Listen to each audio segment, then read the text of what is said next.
Hi, thanks for joining. Please make sure you subscribe to follow us on all the various platforms here on the podcast, as well as on YouTube.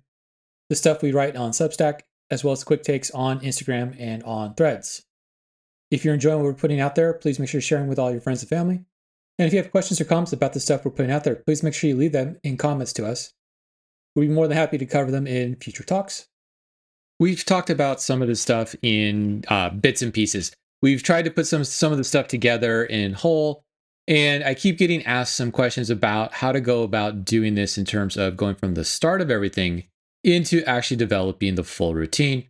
And so let's go ahead and let's talk about periodization, how we can go about periodizing our exercise when we first start out, and how we can go about modifying that periodization once we've started to establish our routine, looking at what we can anticipate in terms of the modifications, in terms of the gains, in terms of the improvements that we have in both looking at the exercise component of the routine as well as the dietary component of the routine, looking at how we can go about periodizing both our diet and our exercise in order to get continuous gains, in order to see that continuous improvement, in order to allow us to reach our health goals that we're setting for ourselves.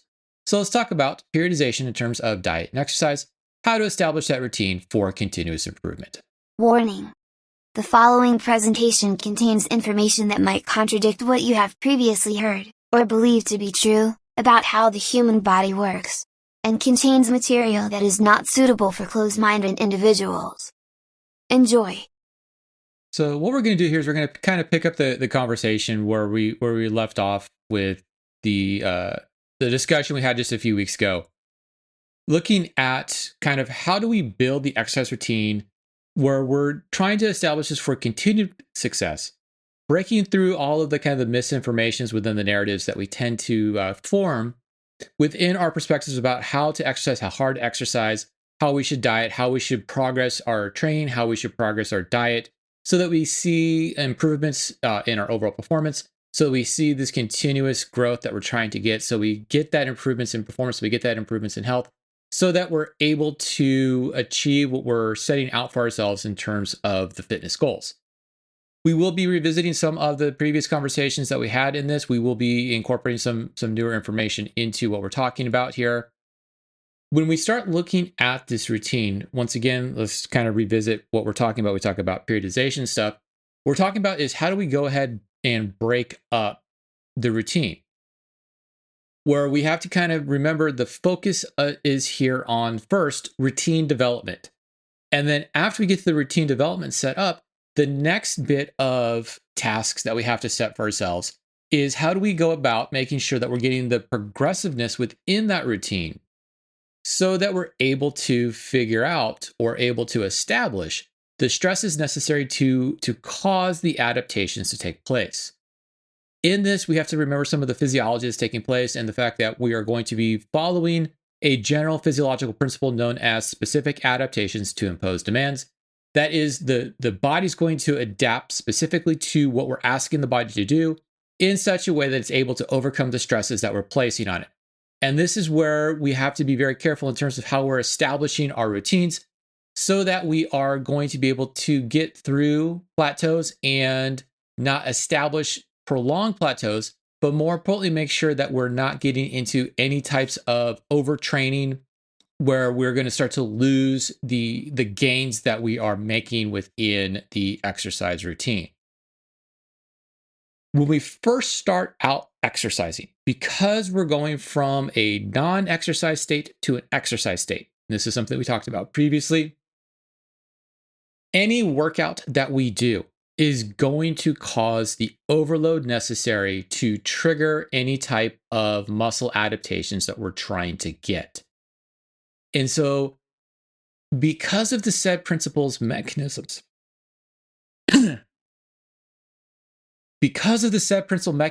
what's going to happen is that any type of change in routine is going to cause us to have a new establishment of homeostasis take place, a new balance point, a new optimal level for our body to function at. And so when we first start out, we're going to start seeing these rather drastic changes coming into play, is because we're going to reach overload very quickly. And so because we're going to reach overload very quickly, the weight that we're lifting is going to become very light very, very quickly. And the number of repetitions that we're able to do for a weight is going to drastically increase very quickly. The length that we're able to run is going to increase very quickly. The speed that we're able to run is going to increase very quickly. The time before we start to fatigue is going to increase very quickly. Most of the adaptations that we look at in terms of strength adaptations, in terms of endurance adaptations, we're going to see these adaptations rather quickly set in. So we're looking at within a week or two, having 50, 100% increases in some of the measurements that we're having, where we're going to think, oh, this is what I'm doing. And because this is what I'm doing, this is why I'm getting all of the responses that I'm getting, which means I should keep doing what I'm doing. And so we're going to kind of fall into a trap here because too much resistance is going to cause growth. Too much workload is going to cause endurance changes. But the problem is that too much work can very quickly go into or cause a establishment of overtraining because we keep loading and we keep loading, we keep loading, and we keep going uh, faster, we keep going harder.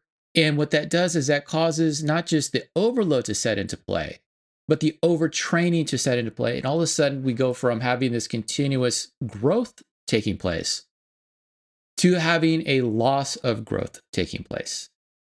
And so what we have to do is we have to establish specific goals to be met within that initial time frame.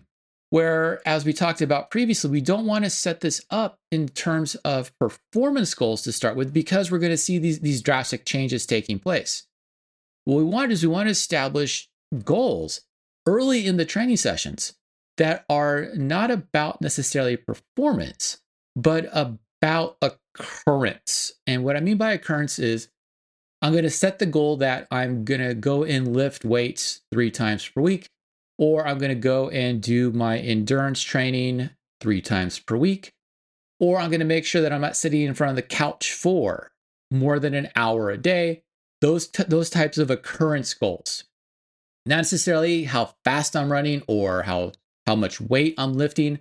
It's just getting that routine established of doing things. And by establishing that routine of doing things, what we're then able to do is we're then able to progress into the more specific types of goals that we want to establish within that early phase of training. And once again, we're talking about the early phase of training here. And so when we're looking at this kind of early phase of training, this is where we're not going to have the percent markers that we might have. This is where, once again, we're establishing our goals. So when we start looking at the periodization programs, when we start looking at the periodization of routines, what we're doing is we're establishing block sets of time to meet specific goals. And this is where we can kind of get into some of the weeds and some of the arguments in terms of people say, oh, well, you should be following a continuous progressive resistance as your periodization, or you should be following an undulation periodization. But if I am an athlete, that may be fine. If I'm a bodybuilder, that may be fine. But most of us are not athletes and most of us are not bodybuilders. Most of us are simply doing exercise in order to become healthy, in order to keep our function high, in order to be able to live independently, in order to see just general health improvements. Not necessarily try to compete in Mr. Olympiad or try to make the Olympic teams. We're trying to do these things maybe for a little bit of aesthetic pleasing, but really it's about staying healthy.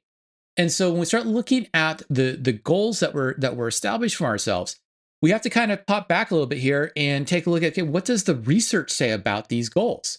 And so we're moving from that initial phase of my micro, meso, and macro cycles within that initial phase of being active 2 to 3 days a week, going to the gym, making sure that I have established my routine within the gym.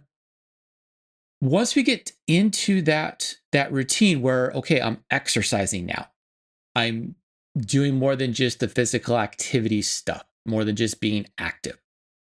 Now I actually have to establish goals with time frames that are realistic for having actual changes. If we look at what we've shown in our meta-analytical studies in terms of time scales for body composition changes and time scales for strength improvements and for endurance improvements, the time frames we want to look at in terms of our micro, meso, and macro cycles. So micro is going to be our shortest time frame. That's going to be our daily, weekly routine goals. Our mesocycle is going to be our moderate term goals. I like to think about this being like your 3-week, 4-week style goal. And then our macro cycle is going to be the end of the periodized routine.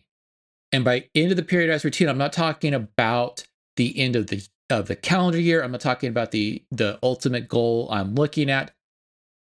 That macro cycle is going to be broken at 8 to 12 weeks. And the reason why I'm stipulating 8 to 12 weeks is when we look at all of the empirical evidence that we have, there is a plateau that starts to kick in terms of rates of improvement and level of effectiveness that starts at about 8 weeks, and then we get a plateau at about 12 weeks.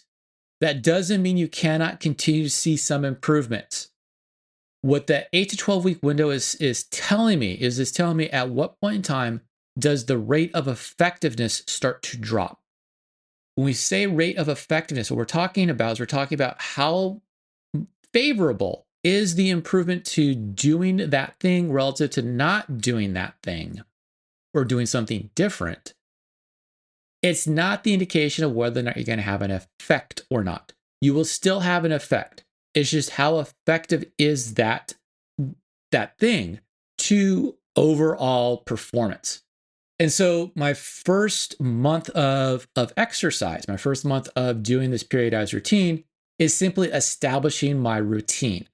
Once I've established my routine, the next bit of time frame is going to be a change in overload within the resistance exercise so that I'm going to encourage growth. Once again, the way in which I'm looking at this is, okay, I'm going to encourage growth and increase of strength. And then I'm going to increase endurance and I'm going to increase power. And I'm still going to be cycling through those things because once again, we're not looking at trying to be an athlete. We're simply looking at trying to improve overall performance. And this goes into what we did in terms of trying to take some yo-yoers, people who would yo-yo through their diet, yo-yo through their weight. And we took them through this routine where we broke up the routine into this 8 to 12 week window of time. And then even within that 8 to 12 week window of time, so that's my macro cycle. My macro cycle is now 8 to 12 weeks. Whereas before, when I first established my routine, my macro cycle was maybe 2 to 3 weeks. Because once again, I'm simply just trying to establish that routine. So the first cycle that I'm going to go through, the first periodization I'm going to go through, is I'm going to go through a growth phase. And that growth phase is going to follow a load routine that's going to give me a training volume and a training intensity that's going to encourage growth within the skeletal muscle and growth within the bones. Because I have to grow both bone and skeletal muscles simultaneously, because otherwise we're going to have failure in one of the two tissues that we need to have. And so this is where I'm going to be doing somewhere in the neighborhood of like 3 sets of 10. 30 reps is kind of the idea here. There are some researchers that have stipulated you can go ahead and just do 30 straight repetitions. Most of that research has come out of McMaster University that combines that high level repetitions with increase in protein intake in order to encourage a lot of the growth. This is not necessarily the gym idea of the fitness center idea of hypertrophication that you might see from the people who are trying to lift for aesthetic purposes or bodybuilder purposes, where you're going to have changes in resistance levels within each set. This is where I'm going to do about 30 repetitions total of an exercise, broken up in 7 to 10 repetitions in a set. with about 60 to 90 seconds of rest in between each set. I'm going to be trying to lift somewhere in the neighborhood of about 75 to 80% of my maximum level of resistance. I'm not going to try to get to failure within each set. I'm not even going to try to get close to failure within each set. I'm going to be in that 70 to 80% repetition, 70 to 80% max for my maximum load within a single repetition, what we call 1 rep max. I'm going to do maybe about 6 to 8 total exercises within a routine, working from multiple muscle, multiple joint, large body movement exercises. And then as I progress through this, as I continue into the period, I may start to incorporate some isolation exercises. But I'm not going to focus on the isolation exercise. I'm not going to utilize a whole lot of isolation exercise at this point in time. It's about getting large motor movement taking place. And the reason why we have large motor movement taking place during this strength phase, during this growth phase, is because I'm trying to maximize the hormonal responses to the exercise. Not only am I going to look at doing this in terms of limiting to like maybe six to 7 exercises and that 30 repetition with about that 60 to 90-second rest, I'm also going to try to split, if possible, my endurance training events from my resistance training events. And by splitting the endurance training events from the resistance training events, I'm going to be able to maximize the anabolic responses, the growth responses that I can get from the exercise, from the resistance training, so that I'm able to get the growth that I'm trying to get. And this is where we can look at it and do like circumference measurements. We can look at it in terms of the relative correlation between strength and in muscle size. We can do it to a certain extent in terms of body compositional analysis. Looking at bioelectrical impedance is usually the easiest one to do, even though it's not the best. And if I'm going to use bioelectrical impedance, I want to make sure that I am going to be properly hydrated before I do the bioelectrical impedance. That it would be the scale or the handheld monitor for body composition. And during that first phase, I may set a goal of maybe a 12% increase in growth. And once again, that's a pretty big number, but I'm starting off. And so once again, since I'm starting off, I would expect to see a pretty big change in that. And so that'd be my first 8 to 12 week actual goal here. In terms of the day-to-day minutia of the exercise routine, this is where we can follow a host of various avenues of exercise breakup. One of the easiest ways of doing this breakup here is to do an alternate day routine where I'm going to do a push set of exercises on day 1 and then a pull set of exercises on day 2, followed by a endurance day, followed by a push, followed by a pull, followed by a endurance day. And what that does is that allows me to break it up. I can even go push, pull, and then have an endurance day. But what we don't want to have 6 days in a row of resistance training. And if you notice, I'm not doing a split body indicator here. And the reason why I'm not doing a split body is because we can't say, okay, I'm going to do chest on day 1, chest and tris on day 1. I'm going to do back and bis on day 2. I'm going to do glutes and hamstrings on day 3. I'm going to do quads and calves on day 4. The reason why we can't do that is because if we're doing large, non-isolated movements, you're going to incorporate muscles that you're not intending to incorporate into the exercise routine. And so because we're incorporating the muscles that we're not necessarily intending or not having the primary focus on, we can very easily get through that overload and into that overtraining quite quickly.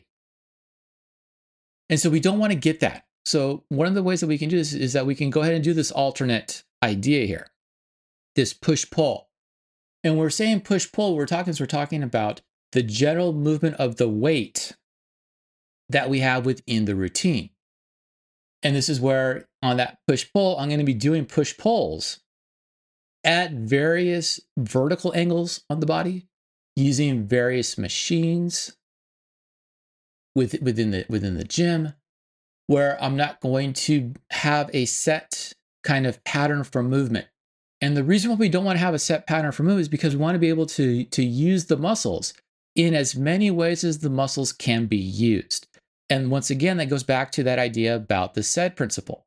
And this is where if I'm going to have a vertical pull within my pull day, I also want to have like a horizontal pull within my pull day. So I want to pull something up and I want to pull something towards me. And those two things, even though we may be incorporating similar muscles, the angle that the muscle is being asked to move weights is different. And because it's different, we're going to get a variable response within the muscle where we're going to be able to attack, as the phrases go, attack the muscle at multiple angles in order to encourage a large growth response. And so we have this kind of push-pull idea going into that first 8 to 12 weeks, and we're going to track our weights. We actually have to log stuff here. And this is where we have to log stuff. And what I'm going to do is I'm not going to vary my weight within the exercise session, but I'm going to vary my weight between exercise sessions. And so let's say we're doing a push day. And here's the routine for the push day. We're going to go incline bench press. We're going to go flat bench. We're going to go overhead military press or overhead tricep press or push press. They're all the same. We'll do, say, dips. We'll do push-ups. We'll do, just so that we round it out. And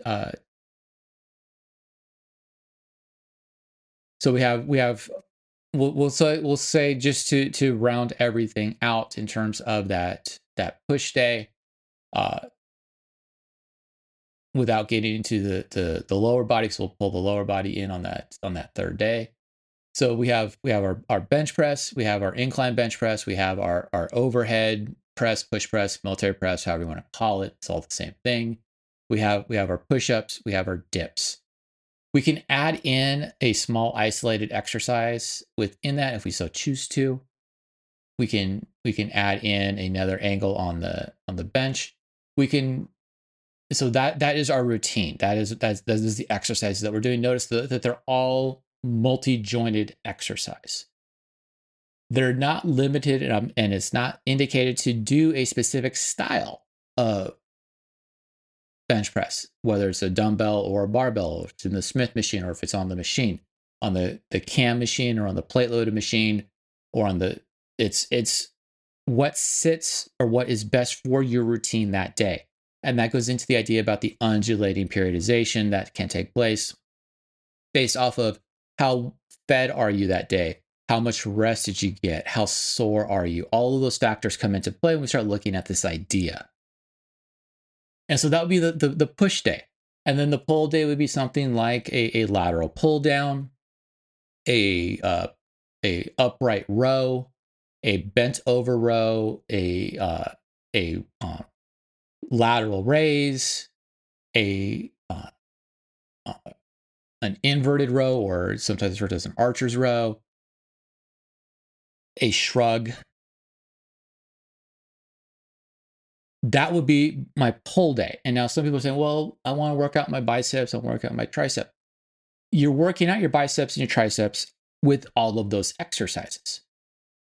And some people say, well, I want to work out my deltoids. Well, you're working out all of those with all of those exercises because those muscles are not being taxed in isolation. They're being utilized in coordination, in collaboration with all of the other muscles that are necessary in order to get those exercises taken care of. And then we go, okay, we have our upper body push, we have our upper body pull. Now we get to our lower body. Once again, we want to make sure that we're doing large motor movements. And so we can start off with squats, and then we have deadlifts, and then we can have leg press come into play, and then we can have lunges coming into play. And so there's 4 exercises right there. And then we can do variants within those 4 exercises to get us to that 6 exercise number within our routine. And what we're going to do is we're going to track our weights. And so let's say for our push day, let's say once again, just easy numbers to deal with. Let's say our bench press is 150 pounds. Our incline bench press is 125 pounds. Our military or overhead press is 100 pounds. Once again, just easy numbers. We want to go ahead and at the second cycle that we come through, so we're going to go push, pull, legs, endurance. Push, pull, legs, endurance. Active rest day. And then we come back. That's that third time we come through. We want to go ahead and increase the load that we are working at. And so instead of being at 150, 125, and 100, now we're going to be at, say, 165, 140, 110. 10% increase, give or take a little bit on each one of those numbers. Once again, just easy numbers to deal with. That's giving me my progressive overload within that. The other thing I can do is I can, instead of increasing the weight that's there, I can increase the number of repetitions that's there. And that's something we'll do in a later set within that periodization as we're progressing through. And so we are going to go through that 8 to 12 week window of time. Once again, we'll make it simple. We'll say 8 weeks. That's 2 months. At the end of the 2 months, what I want to do is I want to test myself. And once again, we're saying we're going to look at strength. We're looking at muscle growth. And so I test myself before I start my 8-week routine. So I have my 2 weeks coming in, establishing my routine.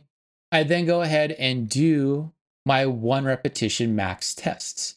And once again, we're not going to do the full 1 repetition max. Go ahead and re-listen to the episode where we talked about testing and how to go about doing the testing. We have the whole routine there. It's also on the YouTube channel. I'll put links into the podcast description. That's there in terms of those actual episodes. We go ahead and we do that routine. We establish our baseline measures, our baseline body composition, our baseline levels of strength, because that first set is a strength and hypertrophication gain. I then move into my next 8 to 12 weeks. But in between that, I'm going to take a week off of training. I'm going to do what's referred to as free lift. That free lift is going to be, I don't have a set routine I'm going to follow. I'm going to do what I want to do as long as I'm doing exercise. I'm still doing exercise. I'm not just doing any daily activity stuff. I'm going to the gym still. I'm lifting. It's just I'm not lifting with a purpose. I'm just doing general physical activity exercise. I'm not training to see any gains. I'm simply taking a week off. I'm going to drop down my weights. I'm going to do some lighter repetitions, but I'm going to still stay within that 30 repetition range. That next period, that next 8 to 12 weeks, instead of going for gains in strength and gains in muscle growth in terms of hypertrophication, my focus is now going to switch over to endurance.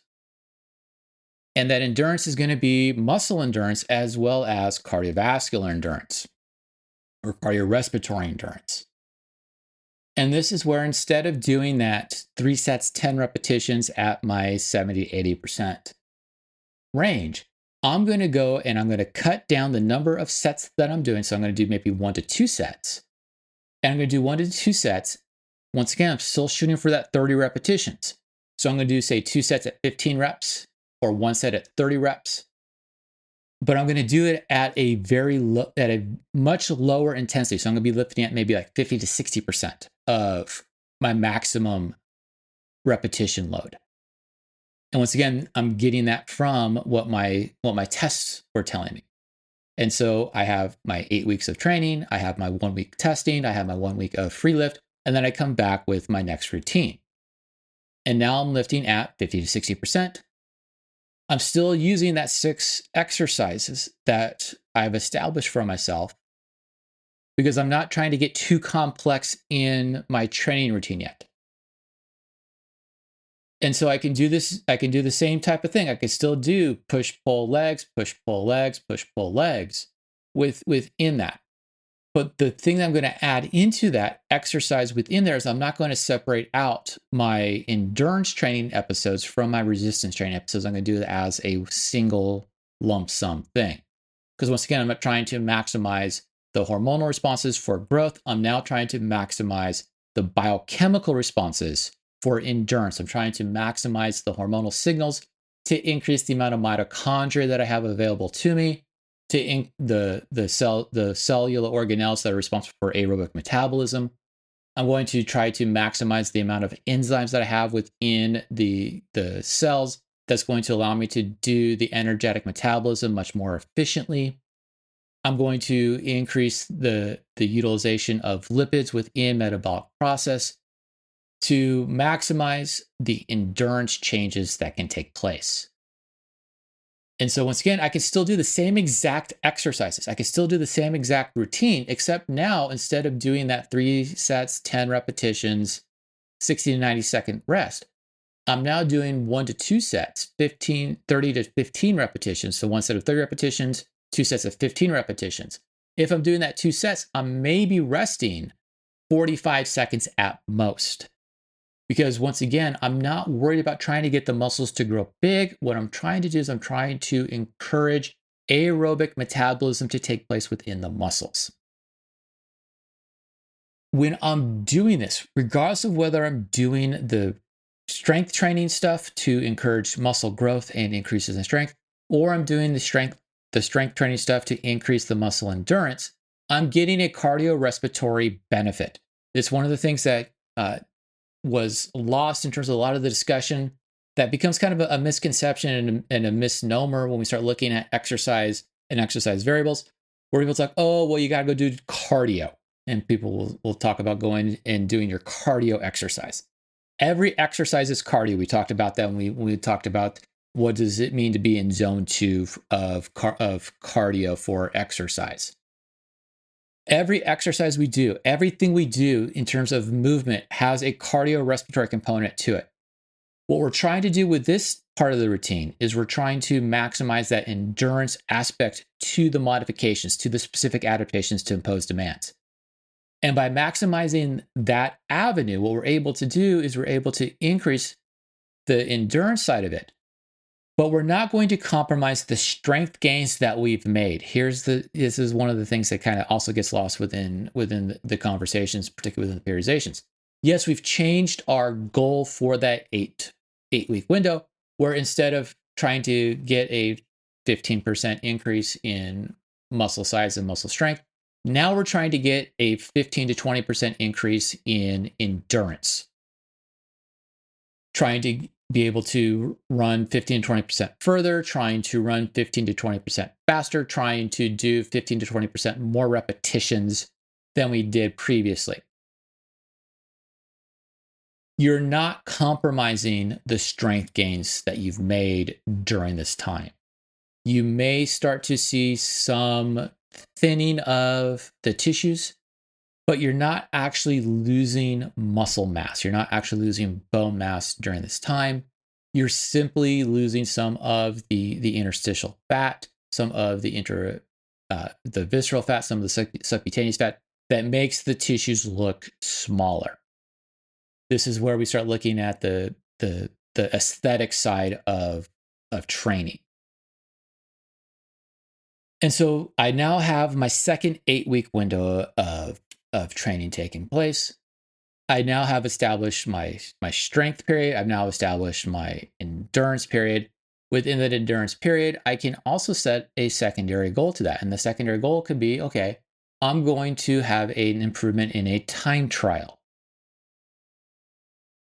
In that improvement in time trial, I can set a distance to run. So I can say, okay, I'm going to improve a 5K time by 20%. And it's always by a percentage. It's always best to do it by a percentage as opposed to do it by a raw number.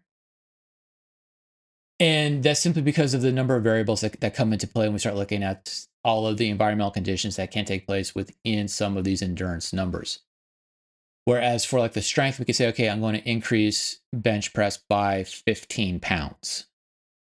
Whereas it's kind of hard to say, okay, I'm going to speed up my 5K run by 20 seconds because you never know what's going to happen on the course. However, you can say, okay, my goal is to improve by 15 to 20%. And so if I'm running, say, 30 minutes for that 5K, that 15 to 20% improvement would be running in the 29:30s in terms of time on course for completing that 5K. The faster I complete stuff, the heavier the weights become. Now we have to start to chunk the big goals that we have. And this is where we start looking at, okay, I've gone through 2 or 3 of these 8 to 12 week cycles. And now I'm getting further progression into my exercise routine. This is where I can start to incorporate other types of training modalities into my training routine. This is where I can start to incorporate, say, like push pull legs. I can start to incorporate Olympic lifts into my routine. Or I can have a routine that is strictly just powerlifting routines within there. So I can have a powerlifting routine where I'm simply doing deadlifts and squats and bench press as my 3 principal exercises. And those are my 3 principal exercises. And all I'm going to do is those exercises. And that's where I'm going to train at and try to increase strength and pure strength as opposed to try to gain size with strength. And this is where I'm going to change my routine. And so once again, what I'm going to do is I'm going to vary my routine where instead of trying to shoot for that 30 repetitions, now I'm going to try to shoot for, say, 15 repetitions.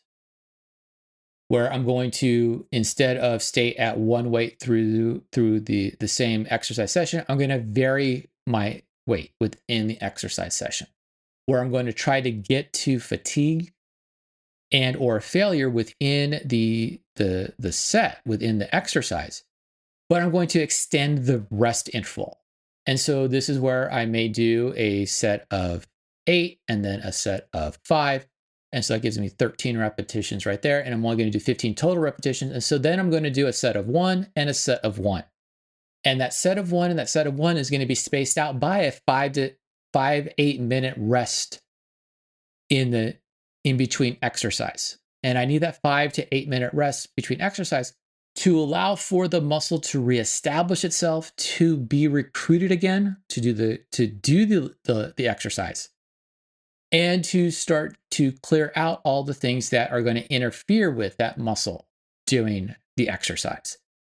This is not lactate or lactic acid, as people like to talk about it. This is where we're going to have ions that need to get reestablished within the body, the electrolytes reestablished in the body, so that we can get the muscle to undergo its contraction. This is where we're going to start to be able to have the neurons come back. This is where I'm going to be able to get some fuel into the muscle, so the muscle is able to do what the muscle needs to do in order to do the exercise. If I'm going to utilize this type of routine where I'm going to be using, say, once again, the powerlifting routines or the Olympic lifting routines at maximal intensities or at maximal levels of resistance, I'm going to have to not only increase the rest in the exercise session, but I'm going to have to increase the rest in between exercise sessions. Once again, because I want to make sure that I'm not getting into that overtraining event that's going to be detrimental to my health and detrimental to my performance. And so this is where I may do one power lift routine or one Olympic lift routine within a week, spaced out with a day off, an active day off, coming into the routine, and an active day off, leaving that routine, and then have an endurance day or a light day in terms of resistance exercise, or have a more of a quote unquote cardio endurance day once again, I don't like using the word cardio because it, once again, any exercise is cardio, but doing something where I'm on the treadmill or I'm out jogging and walking or I'm on the cycle, riding, or something along those lines where I'm not lifting weights. And I'm doing that in an effort to allow for the muscles to get the maximum amount of growth that they can get in order to be able to reestablish themselves so that when I come back and lift again, say 2 days after that power event or 3 days after that power event, I can then go ahead and do a split routine or an alternate day routine or a circuit day routine during that week. And once again, I'll do that for maybe, instead of doing it for an 8-week window, I'll do it for maybe like a 3 to 4 week window. And then I'll come back and start with another 8-week cycle. I can also make some changes in there and start doing things like a circuit training cycle. And there's a number of ways to do circuit training. One of the ways that we like to do circuit training is what's referred to as circuit resistance training. And that's where you're doing, once again, you're doing maybe a set of exercise, or instead of repetitions, you're doing it for 30 seconds. And you're going from exercise to exercise to exercise. And it tends to be at a lower level of load. But once again, what you're doing is you're maximizing the potential for endurance, but also getting some strength gains that come into play. And once again, we can thank the researchers up at McMaster University that showed us that, yes, you can get good strength gains. Yes, you can get good hypertrophy, even when you're doing it at that level. The other thing we start looking at in terms of this routine, because once again, we've established that routine. We have that 8 to 12 weeks where we're focused on specific things within those 8 to 12 weeks, where the first time, once again, looking at strength and growth. The next time I'm looking at endurance. The next one I'm looking at, say, power. And when I'm looking at that power, that's where I'm going to throw in those power lifts. But I'm also going to change the way in which I'm lifting. And so that next phase, that next 4 to 8 week window, instead of doing an 8 to 12 week window, that 4 to 8 week window, I'm going to be lifting at lower intensities, but lifting as fast as I possibly can. And then combine that with lifting at near maximal, so that I'm able to gain both in strength as well as in power. And when we talk about power, we're talking about how quickly can I execute a movement. And then I come back and say, okay, the next set that I'm going to do, or the next bit of time I'm going to do, is going to be on endurance.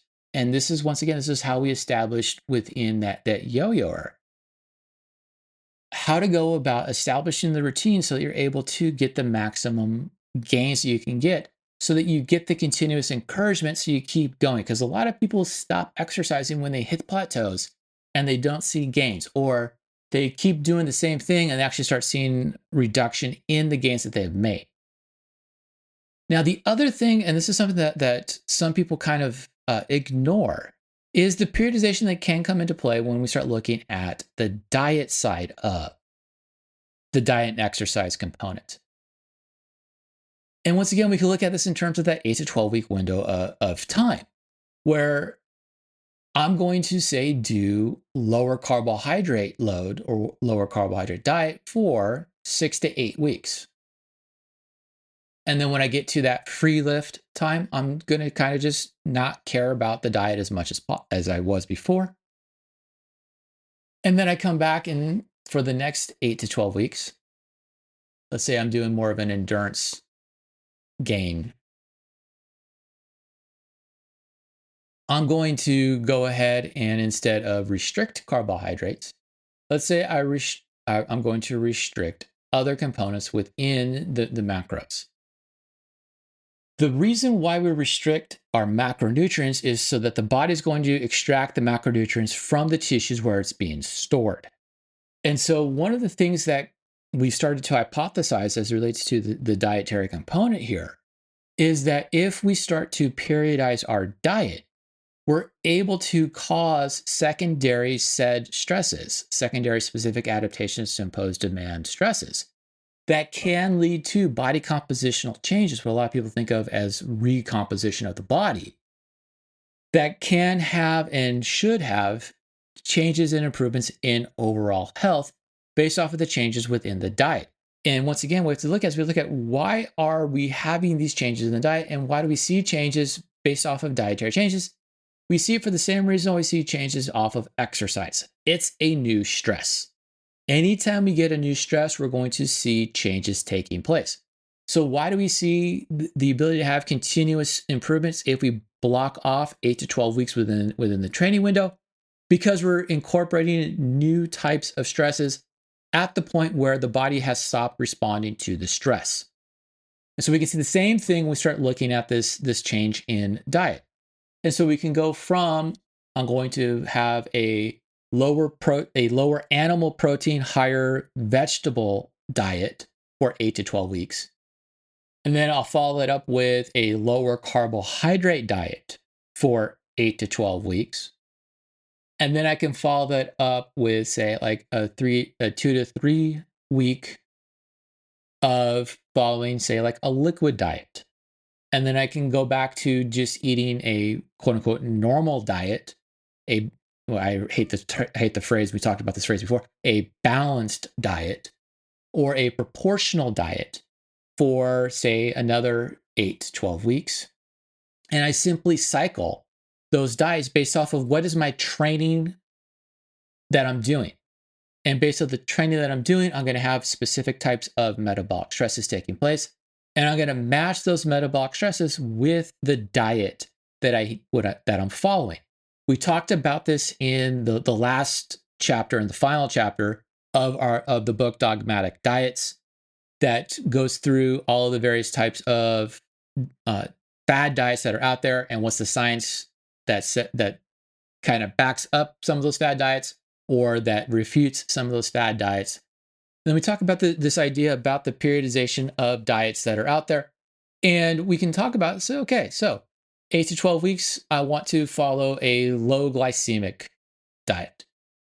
And then 8 to 12 weeks, I'll follow a low animal protein diet. And then 8 to 12 weeks, I'm going to follow a proportional diet, either a food pyramid diet or a caloric balance diet. Even the caloric balance diets, as we've shown in one of our more recent studies, isn't a valid way of following a diet.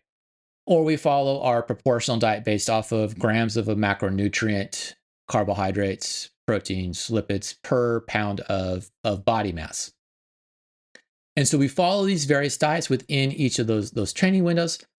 And what it's doing, what the idea behind the periodization here is that we're not allowing for a stagnation in the stresses. We're not allowing for the body to be able to have a steady state. Once again, the idea about steady state is really the idea that we're not having a stress on the body.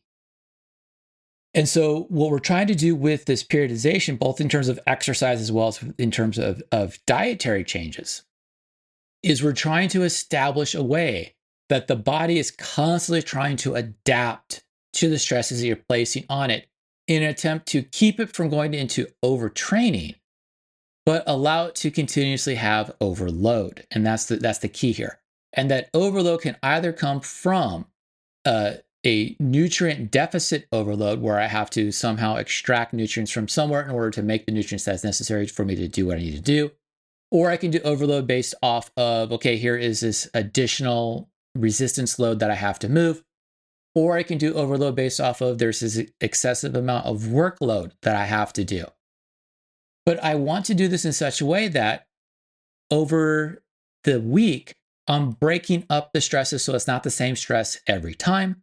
That's where we get that's kind of split routine going on within the exercise routine, where I am changing the amount of resistance over time, not where it's progressive within there, where every time I'm getting more and more and more without having the ability to recover taking place, where I'm training for specific goals within the timeline that we know we're going to reach that maximum level of effectiveness and see a plateauing effect within that effectiveness.